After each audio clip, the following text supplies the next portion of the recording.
Stefon Diggs, Denny. What we did see on Stefon Diggs, was he in camp? Was he not in camp? Turns out he was in mini camp. Yeah. But the Boston Globe's Ben Volin reports his frustration with the Bills, quote, stems from his role in the offense and his voice in the play calling. I don't know if it was Ben Volin or someone else. Rumors that he was screaming at Josh Allen after the Bills were eliminated in the divisional round last year. By who beat them? The Bengals. Yeah. And first, I don't really know why he's mad. He had like the second best season of his entire career last year. Got a lot of targets, but it just seems like the enemy is speaking kindly and holding a knife, Denny, with Stefon Diggs, that kind of thing. Right. I mean, yeah, he was yelling at Josh Allen. He stormed off the field right after the loss, and then skipped a lot of the offseason, all of the offseason stuff until he wasn't at mandatory minicamp, but also was. So that was hard to figure out. I don't really know what this means, what this kind of report means, because we have Stefon Diggs earning a 28% target share last season. Okay. Here, the guys who had a higher target share in their respective offenses, Devontae Adams, Justin Jefferson, Tyreek Hill. That's it. Okay. Like, I don't know. Stefon Diggs saw fully one third of the Buffalo air yards last year. I don't really know how his role could expand here. I guess he wants to play. He wants to call plays now. I don't know. I've never heard of that part. But his role can't get bigger, is what I'm saying. No, I know. This just seems like a receiver almost like having to manufacture his own drama for like motivation or something heading into the season, because not really sure how he expects to be used more.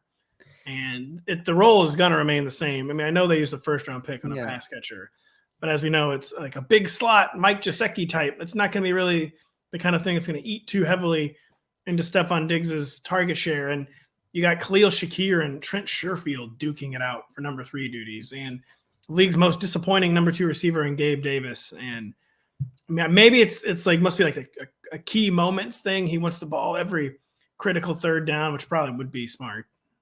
The Bills had a lot of other poor ideas that did not work last year in offense, but very hard to tell what he's actually upset about. I mean, he might be understanding that the Bills can't compete with the Bengals and the Chiefs and with their roster. And he's probably very preemptively frustrated for what's going to happen this year. The Bills can compete, by the way. This is interesting. I posted a non-ironic poll on Twitter last week where I just asked, have the Bills peaked?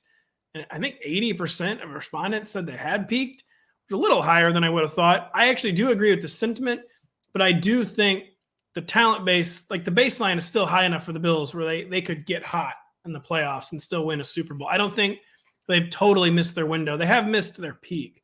I don't think the window is all the way closed, but I think the Bills they're not going to be like a prohibitive favorite anymore, but there's still enough talent here to like go on a run. The cliche you can think of. Yeah, I agree with that. I will say I saw another Twitter poll, and that's what we base our opinions on. Yes. That's analytics, honestly, where it was asking Bills fans, would you be satisfied if Josh Allen only won one Super Bowl in his career? And the answer was no. It was a tight poll, but the answer was no. And I'm thinking there's a pretty great chance that Josh Allen will not win a Super Bowl. And also, your franchise has never won a Super Bowl. Maybe be happy with the greatest moment in franchise history if it ever happens. With the way he plays, with the team. Allen, he is basically like the next evolution of Cam Newton. This isn't going to be like 15 years under center. No. It's just not. We already might be that the elbow didn't require surgery, which in theory is good news for Josh Allen, but that's the kind of thing that ended up being bad news. Like, oh, wow.